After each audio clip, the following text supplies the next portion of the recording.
Bueno, primeiro imos ver como sacaríamos unha foto con estas camariñas, que en este caso pois é unha Ricoh Z5, que como vos explicaba, temos dous lentes, unha por un lado e outro polo outro, de xeito que forman dous lentes que collen 180 grados e logo a propia cámara se encarga de crear unha estrutura para facer unha foto esférica.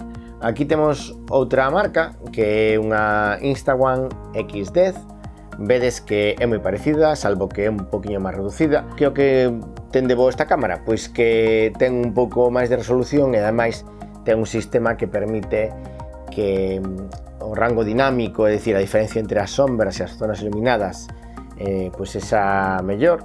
A cuestión é que saen moi ben as fotos, que é importante para moitos de vos. E logo, outra cousa, que se gravamos un vídeo, é que ten un sistema de estabilización que fai que vaya todo moi fluido, vale? Mentras que esta dá moitos máis saltiños cando gravamos con vídeo, logo vos fago unha proba para que vexades a diferencia. Bueno, entón, se temos unha destas, vou vos ensinar un vídeo que vos fixen e vámoslo comentando se vos parece. O primeiro que temos que facer é montar un trípode, eso é o máis cómodo. Por que é o máis cómodo? Porque vai nos permitir logo non ter que aparecer termando a cámara, vale? Podemos agocharnos en algún sitio, etc. Aquí o que estades vendo un trípode moi sinxeliño, destos dos chinos barateiros, pero precisamente escollín este para que vexades que non precisamos un material moi complicado. Eso sí, que teña o que se chama unha zapata rápida, que podamos sacar e poñer xusto aquí no trípode, vale? Na rótula do trípode. Unha cousa que é importante é nivelar o horizonte. Moitos traen unha burbulla como a que vichedes, encendemos e logo conectaremos o Wi-Fi ou o Bluetooth da cámara dependendo do modelo. Xa está. A través dunha aplicación do móvil podemos comprobar que o que se está encadrando, pero bueno, como é unha imaxe esférica, vai coller prácticamente todo. Marcaremos o temporizador, en este caso están establecidos 5 segundos, que foi a todas luces insuficiente para que eu me dera escondido detrás do coche. E aquí está a foto, aquí me tedes correndo, de acordo? Bueno, podemos facer zoom sobre a imaxe, como os decía, e aí abaixo tedes todos os detalles da exposición. Unha vez que temos a foto dese lugar, é moi importante que fagamos fotos daqueles puntos que queremos poñer en contexto ali. Entón, saco unha foto da Torre de Hércules, sacarei tamén pois, unha foto dese lugar da xente pescando. Bueno, basicamente todos aqueles puntos que credes vos que son relevantes para enriquecer a información de cada un destes puntos 360, vale? Logo nos vamos a outro punto, establecemos outra vez o noso tinglado entre comillas, montamos a cámara e sacaremos novamente unha foto 360. Como aquí non tiña onde agocharme, pois o que decidín foi alonxarme, afastarme e facer como que era un turista que andaba por aí.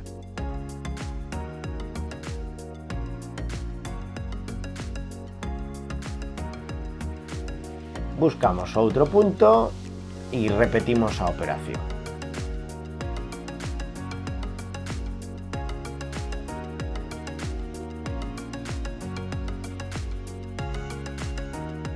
Ben, que pasa se non temos unha destas cámaras? Porque tampouco é que sexa precisamente barato, de acordo? Pois, aínda que tampouco son imposibles, andamos falando estes modelos en torno aos 300, 400 euros. Hai outros máis barateiros, pero que a calidade pois, é menor, evidentemente. Ben, temos unha opción cos nosos móviles. Sí, o voso móvil, Android, iOS, da igual. Calquer smartphone, un teléfono inteligente coa aplicación Street View, que é a mesma que ten Google, de acordo? Pertence a Google.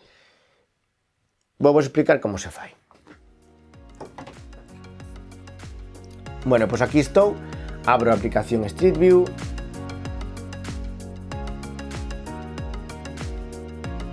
Vale, aceptamos que sí, que acceda a nosa cámara e pinchamos sobre imaxe esférica. E agora o que nos vais a ir é un punto laranxa sobre o cal temos que encadrar e ir seguindo os puntos que nos marca arriba, abaixo, dereita, esquerda, ata facer unhas 41, 42, 43 fotos, creo recordar, moitas máis, non. Eso sí, temos que armarnos de paciencia, sabedes. Ir movendo as cadeiras de xeito circular para ir seleccionando todos os puntos que nos pide. O ideal é empezar dereita a esquerda, logo arriba e por último, pois abaixo ou viceversa. Bueno, unha vez que temos todas as fotos sacadas, o que vai facer unha vez que lle demos aí ao botón verde de veña, por favor, montanos a foto esférica, é cuestión de esperar pois, un minutiño así, xa remata de xuntar e facer a sutura de todas as fotos e forma unha foto esférica, tal e como estades vendo aí. Desde aí podemos publicalo directamente en Google Maps ou guardalo no noso propio móvil. Logo veremos como se fai, de acordo? Un truco que sí que vos dou e que ides ver agora aquí na imaxe, no vídeo, é que se non temos onde guardar o material para que non, é dicir, pues, a mochila, o chubasquero, outro material que levamos con nós, unha cousa interesante é poñela xusto embaixo do trípode porque será o punto cego desta cámara e non se verá. Bueno, é un truquiño que vos dou para que o consideredes si queredes que queda ben iso, non? Bueno, outro xeito de traballar con estas cámaras, pois non sempre é preciso montalo nun trípode. Eso dependendo do tipo de traballo que queiramos facer. Ás veces podemos sacar as fotos directamente desde cámara. Veredes logo que vos montei unha presentación na que, usando esta cámara, saquei diferentes fotos 360. Unhas desde a miña man, outras desde a miña cabeza, outras usando o trípode e outras usando pois un palo selfie deste tipo. Como son lentes que usan un gran angular, igual vos soa a denominación tamén ollo de peixe, pois a nada que nos alonxemos, é dicir, montaríamos aquí a camariña, bueno, facereu aquí agora rapidamente, vale? Aquí a monto, ala, xa está montada. Aquí normalmente teñen, vedes, un tornilliño que nos permite pois, axustar a inclinación. Bueno, a cuestión é que podemos afastar a cámara de nós e tela máis separada para non sair pois, tan cerca, non? Porque se estamos collendo así, a nosa figura ocupará moito espacio, estaremos nun primeiro plano e dependendo, claro está, do que nos queiramos transmitir, pois pode ser un estorbo ou non. En este caso, que estou aí falando a cámara, o que quería era eso, pues a idea, a sensación de un narrador, de pues un guía turístico que está explicando ao tempo que vai falando, usando un vídeo, pois introducindo os elementos que se ven na paisaxe. E para iso, como os decía, un palo selfie deste tipo soe ser moi útil. Ademais, este modelo, que é o Insta-One, ten un palo selfie, un monopé destes, de cor negra, que automáticamente o software o elimina, é dicir, desaparece. Non se vería dentro do vídeo. Eso é moi útil, por tanto, cando elisades a vosa cámara, tede en conta este punto que vos digo.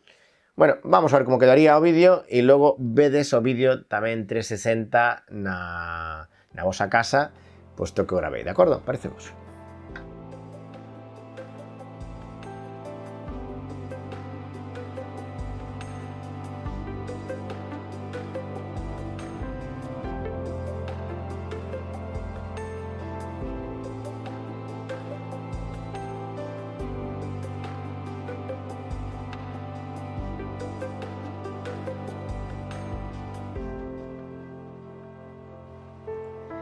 Pois ata aquí o que vos quería contar sobre este tipo de cámaras sobre a posibilidade de gravar, de sacar a foto en 360, logo vamos a ver máis pormenorizadamente, capturando a pantalla, como faría para pasalo a carrete e logo pasalo ao ordenador para montalo, e o vemos nos seguintes tutoriais, de acordo? Vémonos agora.